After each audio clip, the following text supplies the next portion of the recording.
All aboard the Inland Empire Express. 10:50 a.m., leaving no listeners behind. KCAA.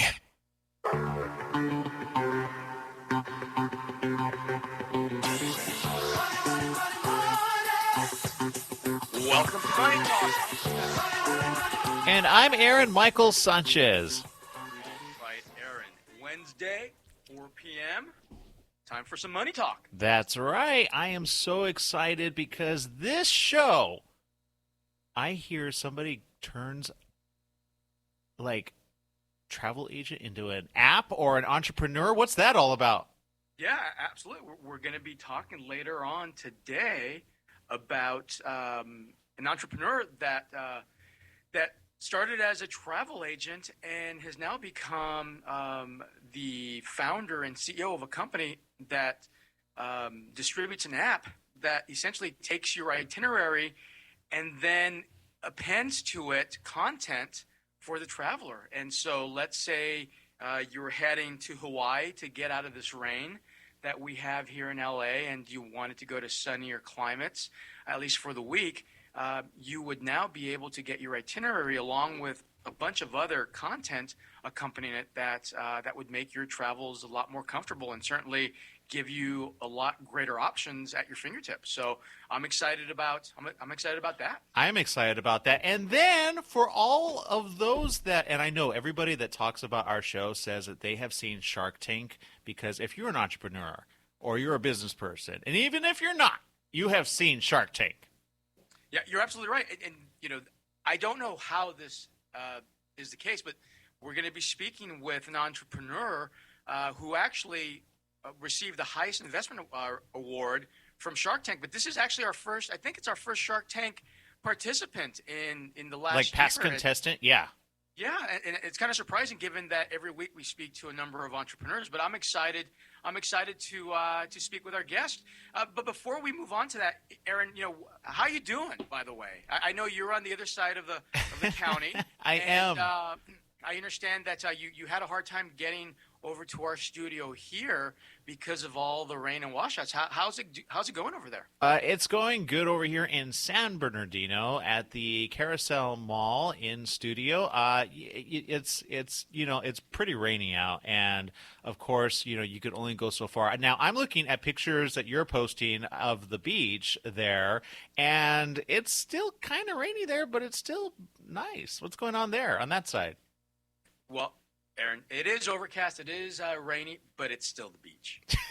I know. I saw you post it. You're like, is anybody here? Because like nobody's at the beach, of course, because everybody's like trying to be stay, not wet. But then I'm like, wait a minute. Please don't gloat. Please. Now I know what every listener feels like when you say that, because I'm over here in San Bernardino. That's right. Well, you know, and the funny thing is, so there was one person that actually walked across my path during that period of time, and wouldn't you know, it's someone that I knew. So the one person out there, so I feel popular. Suddenly I feel popular. The one person that knew Jesse out at the beach. If you're near the beach, go check out where Jesse's at. Exactly. So come on over to Riviera Village and just raise your hands, and I'll find you, because there aren't very many folks out on the beach today. So Aaron, you know, before we sort of get started, let me ask you this question: are you a big fan of, you know, horror amusement parks? I mean, you know, we have a number of the big entertainment centers here during Halloween, during the last month or so. Universal Studios, for example, puts on a big event. Knott's Berry Farm, a number of the local community centers put on. Are you a big fan of horror and those live events? You know what? I'd actually try to stay away from those events, because I'm a big scaredy cat. You know, it takes a special type of person, and I've met quite a few of them that love horror, like films, horror events. So I say to those people that love it, keep loving it, but keep me out of it. Yeah, you know, and I took my daughters to their Halloween haunt at their school, and I got to tell you that I went through it with my youngest daughter, and she hasn't been the same since. And I got to tell you, even though these were high school kids, it was pretty scary. So let's talk to then an expert here. So on the phone we have Melissa Carbone. She's the CEO of 1031 Productions. Melissa, welcome to Money Talk. Hey there, how are you? Thanks for having me on. We're great. We love horror. I hope you didn't hear everything I just said about horror. I heard it all. So Melissa, I mean, I want to talk about horror. I want to talk about how you got into this because it's such a unique field. But I got to ask you, what was it like being on Shark Tank and being, the largest winner to date? How was that, or what was that all about? The whole thing feels like a whirlwind at this point. It feels like it was lifetimes ago, but it was incredible. The experience, just the experience of preparing for the show and being on the show. How much did they give you? $2 million. How? Yeah, and it's actually not they, it's Mark, because the Sharks actually use their own money. Wow, and did you get courtside seats to the games as well? Of course, I'm at every one courtside. Don't you see me? That's great. No. So tell us a little, so you yourself, you actually started your career in radio, as I understand. I did. I started at Clear Channel Media and Entertainment in the early 2001. 2001. I was there for 10 years, a decade. And so how did you make the leap from radio and on-air entertainment to horror? I mean, have you always been a big fan of horror, or where was the transition there for you?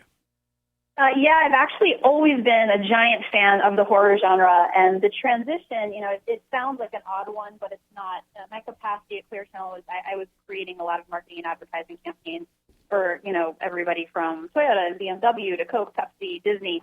And a lot of when you create these multi-platform campaigns, there's a lot of event production involved. So, in that 10-year tenure with Clear Channel, I was intricately involved in a lot of really big events and concerts, festivals, things like that. So I knew how to do that. Also I had the marketing and advertising background, that I think was a huge part of, decreasing our awareness curve on our attractions. So after 10 years of being with Clear Channel, I had that experience. The horror part of it came in, and this was so organic. But my partner at the time and we lived in Westwood, California, in a very suburbia soccer mom, neighborhood. And we noticed how many people were coming through our house on Halloween night. And we had, the biggest, most decked out house in the neighborhood because obviously I was a fanatic about Halloween. And one night we kept count, and it was like 200 plus people were coming through. And I couldn't believe it, and my curiosity started running wild on me. I started researching the Halloween industry and saw that at the time it was a $6+ billion industry. Whoa! Now it's almost an $8 billion industry. So I knew there was a market. I love there. horror now. I love horror. I'm a horror fan. Luckily, there are a few people who like it out there. So what is, for the benefit of our listeners, 1031, what does a typical, if there is such a thing as a typical, I got to imagine that, every event that you plan out is different, but what would folks that experience one of your productions, describe it using words, what would they feel? What would they see? What are these things like? That won't scare either Jesse or me. They, and by the way, this is, we are the first business of our kind. We're kind of pioneering this live attraction horror genre, industry, which has been a lot of fun. But, somebody who experiences our attractions can expect to be really submerged in our experiences, which I think is what has been unique about us. We execute these attractions in an environment that attractions like this have never been executed, before. I mean, we're never going to just throw up a maze and call it a day. So all of our attractions go, like, for instance, our Haunted Hayride in L.A. It's the very first Halloween attraction in California that actually takes place in the woods at night. It's the first haunted hayride that has ever existed here, though they do exist in other parts of the country. We had an attraction called Ghost Ship. It was the very first attraction that actually took place on a ship that set sail, that actually, indeed set sail into the ocean at night.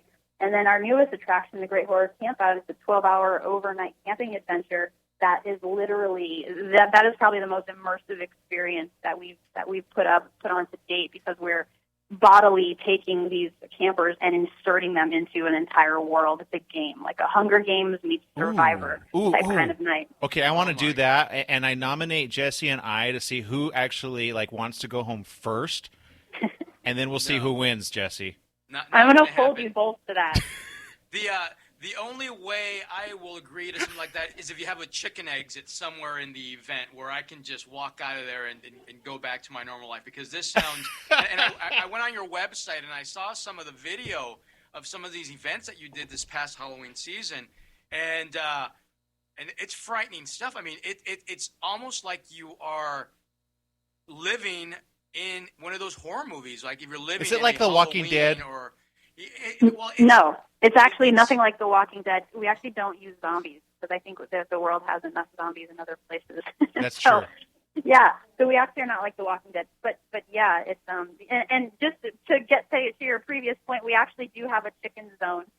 But you're allowed. There you go, Jesse. There you go. Well, I was kidding, but okay. Well, So now, I got to tell you, and so you use the word immersive, and so this is a term that's now used for this immersive entertainment, where you kind of you take someone and you sort of throw them in, and it reminds me of that old Schwarzenegger movie. What was that? Was that Total Recall, or where you actually lay down and you kind of experience it? Is this so you're the first of a kind out here? Is this the way of event marketing, or because this seems so innovative that it really kind of takes the old haunted mansion concept and just kind of turns it on its head and makes it into something that you not only view but you actually fully experience. Do you see event marketing moving in this direction? Yeah, I mean, it's moving in this direction. It's already there, I think. It's funny because you're right. This word immersive, it's become almost jargony. At this point, it's being thrown around so much.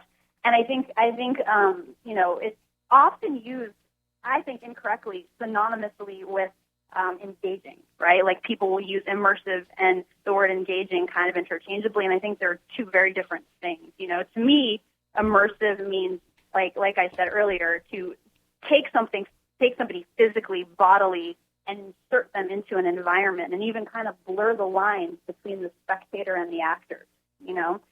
Engaging to me is just something that's socially, cerebrally interesting. That shows you that way. You speak of actors, and obviously you're running this because it is a business. So how many people do you employ with your events? Up to about how many? Each attraction will have 250 to 300 people. So, this past year I had 1,000 employees in 2014, which is bonkers. Yeah, it's bonkers. So, I think I might be applying then. Well, I noticed, and I'm going to ask you this. So one of the, one of the symbols that scares me more than any, and it's not the Grim Reaper, and it's not even the gross, person that's been slaughtered and there's guts hanging. It's actually the clown. You're not alone in that. Oh, Jesse. Ever since I've been a kid, clowns. My mom at a young age stopped hiring clowns for my birthdays because they give me nightmares. And to this day, a clown will give me a nightmare. And so, in your experience, what is the scariest type of character in one of these events? What really gets people freaked out? What's really funny is that it's probably that. It's probably the clown. It's the clown. I hear that. I hear that so often. Yeah, and we've used clowns so much, and we've actually tried to move away from it because we like to change these experiences and do different things each season. And our audience has not let us kill the clowns. So we have to keep bringing back these clowns in new and different innovative ways every year because people love them. They love to be scared by these clowns. So I actually think clowns are one of them.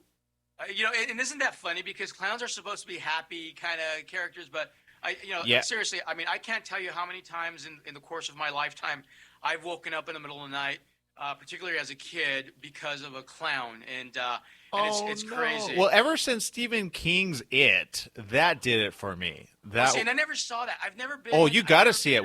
You know what? Fan. We're going to do some type of bet, and then that's going to be what you lose if you lose. So, Melissa, let me ask you this. So, obviously, we just finished probably what is the high point of your season. But do you put on these events throughout the year? Yes, we do. We actually, the horror genre is a year-round genre. It's, one of the most consumed. It is the most consumed genre for movies, actually, from a revenue standpoint. So we, all summer long, we go on tour with the Great Horror Campout. That's actually a summertime attraction. So we're creating these brands, Ghost Ship, Great Horror Campout. These are both brands that are outside of the Halloween season, and we're on tour nationally with these brands, and then we're actually now going to be heading internationally. We have some things slated for release. So this is definitely a year-round effort at this point. Nothing, though, not to be confused with, nothing is open year-round. So I don't see in our future having an attraction that is open, 365 days of the year. Everything will be, either a summer thing or a Halloween thing or a holiday thing. Nothing will have its doors open as like a brick and mortar type kind of attraction. I have a business question, which is more of the fact that you know your audience the best because like you said, horror. This is why horror films are done all the time anyway, because there is no set time, and distributors know that. At the same time, do you find that it's easier to find that segment or harder to get to that segment when in terms of marketing to them and getting them to come out? Just in general or outside of the Halloween season? Outside of the Halloween season, yes. Yeah, outside of the Halloween season, I think it is definitely harder to get them to come out. This is the Great Horror Campout. From a social standpoint, is growing more quickly than anything we've ever launched before. But from a ticket sales and revenue standpoint, it's not growing as quickly as like our Halloween attractions. And I think it's because in those areas, we are the first company doing something like this, so we have to create our market. In the sense of Halloween, there's already $7.4 billion there being spent. The money's already there. Do you say billion with a B? Yes, with a B. So that money's already there being spent, so it's just a matter of where they're spending it. So I think it's easier to capture those people. But, as we are launching more attractions and people are getting more into this idea of, of all horror all the time, they're coming out. And horror fans are passionate. They want it more than once a year. So it's just a matter of getting them, targeting them, and finding the money, whether it's going to less movies or, in the sense of camp out, not doing a mud run or something like that, because it's a similar demographic. So Melissa, let's go back to this $2 million investment by Mr. Cuban. Wow. What inspired you, I guess, to jump into that whole Shark Tank fray, and what was your strategy? Because you had to, I got to believe that it wasn't just dumb luck that got you, one, picked up, but secondly, that got you such a great outcome. Why did you decide to go through the Shark Tank process, and what was that process like? And then what was your strategy for that? Because I'm sure we have a lot of listeners that, are thinking the same thing. Yeah, absolutely. I thought long and hard about getting investment dollars through Shark Tank. They had approached us, a while, months before that we actually went on the show. And so it definitely got, my curiosity peaked. The good thing about Shark Tank is that, millions of people watch this show. So automatically, win or lose, it's an incredible promotional platform, So even if you walk out with not a penny, you have millions of people that were now just exposed to your business. So already you're walking out, ahead of the game. So that was a big factor to me. The other really big factor was that I didn't necessarily need a deal. So at that point, I realized if I was going to go in and ask, I needed to ask for an amount of money that I was okay with somebody taking the deal and buying a part of my company. Because at the time, I wasn't entertaining the thought of selling any of the company. So I knew that if I was to give up a piece of the company, it had to be worth it. So that's where, I decided I was just going to ask for the amount of money that it would be worth it. So that $2 million Mark got, what percent did he ask for? He didn't ask for anything. I asked for 10% originally. Damon, one of the other sharks, he gave me an offer of $2 million for 40%. So I actually counteroffered Damon and brought it down to 20%, and Mark just jumped in and took the deal. Wow. Yeah. So basically, it's a $10 million valuation of your company. It was at the time. Yeah, it's grown since since that has aired. We actually just partnered with Live Nation, and really, that's huge. It's really big. I love Live Nation. Michael Rapino is unbelievable to work with, and one of my favorite guys on the planet. And so it's been an amazing partnership.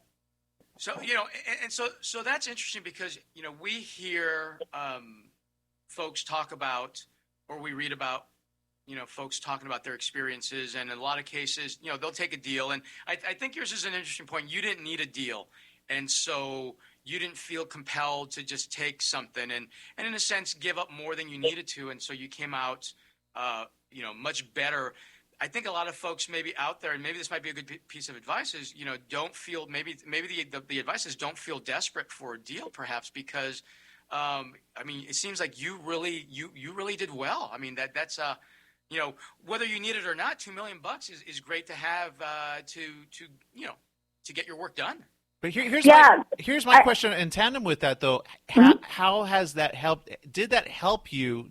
Obviously, it helped you. But how, without it, do you think you would have grown as quick and as fast?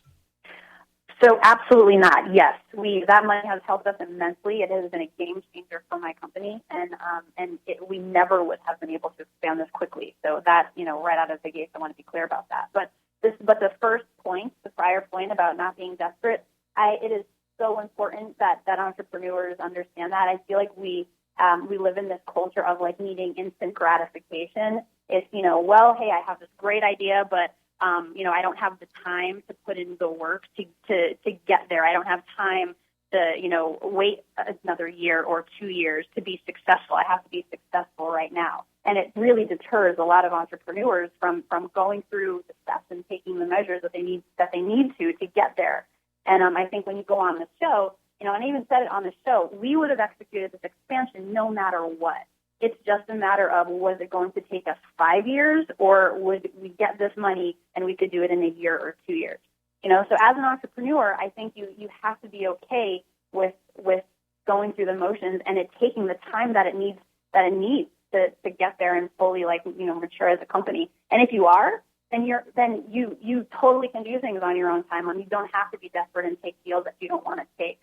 So I think that's a really, really important point for entrepreneurs. Yeah, that's a great point. Is don't rush it and let it take its course, and obviously do all that you can to achieve success, but don't get to desperation.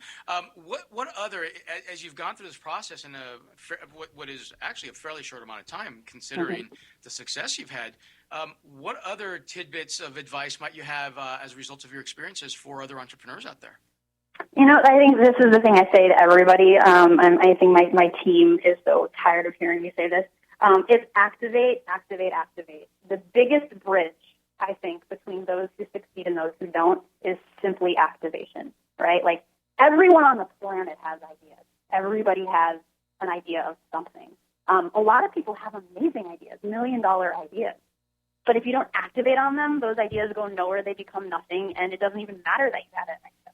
So it is literally just that gene in people that makes them activate that I think is the big difference. People who activate win. And you need to activate when you have the idea, because if you're having that idea today and you don't activate today, I guarantee you somebody else is going to be having that idea tomorrow or next week, and maybe that person's going to activate. Here's a follow-up question to that. Did you, how much of the business that you know now, how much did you actually know at that moment? Nothing. It was like, I had on that Halloween night where I saw 200 people come through my house, I decided to start researching that night.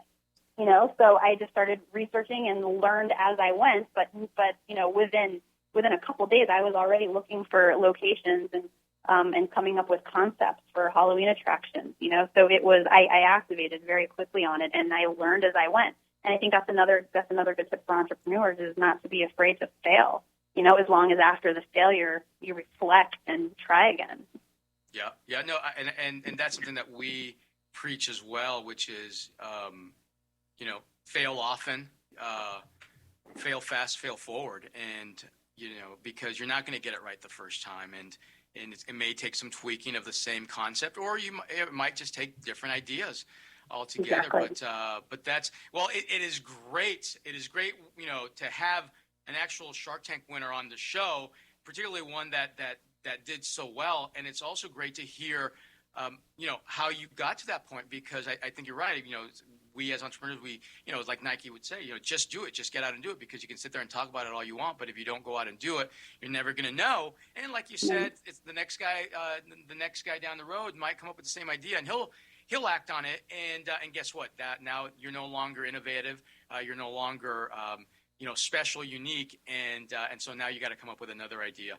So, Melissa Carbone, CEO of 1031 Productions. If people want more information on what you have going on, how do they reach out? 1031productions.com has all of the updated information. They can always hit us up on Facebook. Our Facebook is just 1031 Productions as well. And we're pretty active in the social arena. So all of our brands have an Instagram. So like Haunted Hayrides, Great Works, Campfire, Ghost Ship, they all have Instagrams, Facebook pages, and websites. Great. Well, Melissa Carbone, CEO of 1031 Productions, thank you for joining us on Money Talk this afternoon. Thanks for having me. Congratulations on all you're doing. Thank you so much. And we'll be back with more Money Talk after these messages.